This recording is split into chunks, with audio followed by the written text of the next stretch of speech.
What's up everyone, welcome back.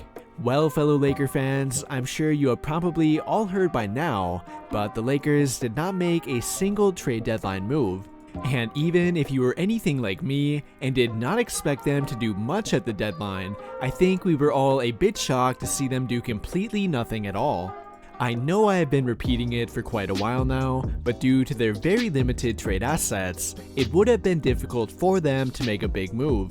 Their best trade package of Talen Horton-Tucker, Kendrick Nunn, and a first-round pick only seemed to lose value as time went on, and clearly, they were not willing to make any desperate trades that would barely help them improve.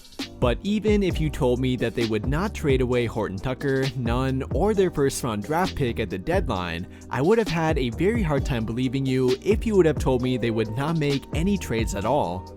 With it having been continuously reported that they were looking to move on from practically every minimum contract player on their team at one point or another, I did think they would make a smaller trade or two at the very least. However, as we found out, that did not end up happening. They were either unable to find any trade opportunities that they liked, or other teams were simply not willing to negotiate with them. More likely than not, it was probably a mix between both. There is only so much you can do with minimum contract players in a trade, and then when you factor in that other teams do not really like the Lakers, that is when you can begin to realize why they did not make a single move. But with all of that being said, what's next for them, and what more can they do to make their team any better? And well, their options are very limited for that. In fact, they really only have one left, with that being the buyout market. Now, they can obviously improve internally as a team, and maybe even get a boost from Kendrick Nunn returning if that ever happens, but the buyout market will be their final hope for outside improvement.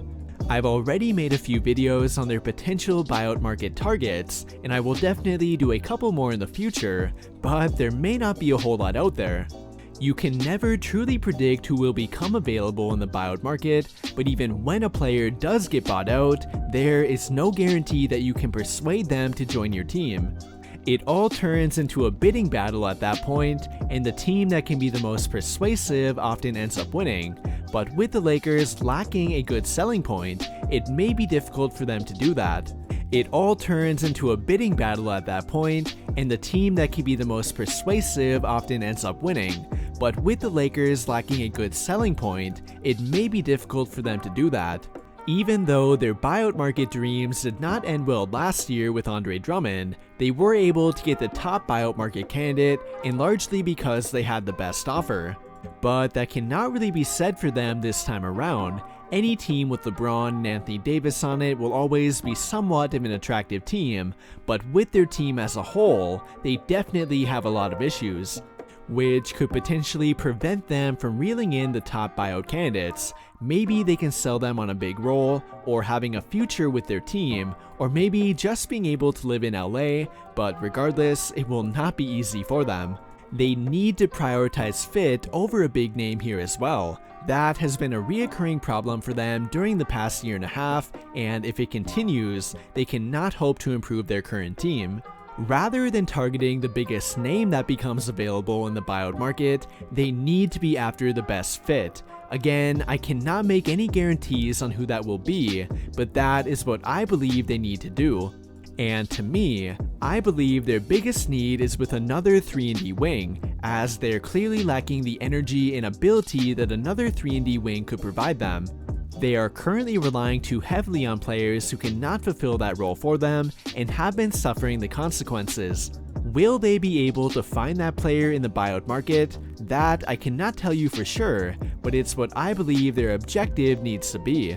But other than the buyout market, what else can we look forward to? Or rather, maybe what do we have to prepare for? And while you, nor do I want to hear it, we are going to need to prepare for more Russell Westbrook, and not only prepare for it, but hope that he can get better. If you are already checked out on this team, then this will probably not be an option for you, but for the diehard fans who are looking for any optimism at all, this will be part of what you need to hope for. There is no denying that Westbrook has been extremely underwhelming, and in some ways he has even been awful, but given his track record, there is a good chance that he will improve. Will he improve enough to make them a championship contender? No, I really don't think so, but I do think he can improve to the point where they would become a much better team with him. Now, I'll spare you all of the minor details that both he and their entire team need to improve upon, but they definitely need to begin doing the little things that make a good team. And until they learn to do those things on a regular basis, they cannot hope to improve. They all need to take a long look in the mirror and really decide if they are committed to winning. Because there is not one player on their entire team who has really shown me that they are 100% committed to that. Again, I'm not sure this team will ever be able to become a true contender, or maybe not even a legitimate playoff threat, but they are able to get better. And whether you need to tell yourself that to even remain a little bit optimistic, or to simply give yourself a reason to keep watching them, either way it does hold truth. However, I would be lying to you if I told you that them doing nothing at the deadline does not hold any negativity either, because it definitely does. Not only does it tell you that they probably felt that making a move was not worth it for this current team, but it tells you that they are already planning beyond this year too. It was definitely a tough choice to make on whether or not to give up any more assets to improve this team. They already gave up a lot to get Westbrook, and getting rid of him would have only cost them more.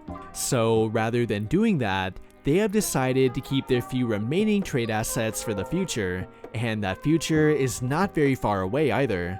We all know that this team is not one that fits well together, and given how obvious that is, it will not take them very long to blow it all up following their final game. After the 2022 NBA Draft, the Lakers will gain another tradable first-round pick, which they will then be able to use to offload the contract of Russell Westbrook. And that is the long-term outlook for this team, but that is a conversation for another video. For the immediate future though, they will look to improve internally as a team, along with hoping for some luck in the buyout market. But with that will conclude my thoughts on what the Lakers will do next. And while I wish I had more optimism to give you, there is only so much that they can do to improve from here. But let me know what you guys think about all of this by commenting down below and we can talk about it there. But before you go, I would like to invite you to join the official Discord for the channel. If you like NBA and Laker-related debates and news updates, then I guarantee you would enjoy it. And if you want to join, be sure to click the link on the video or in the description down below.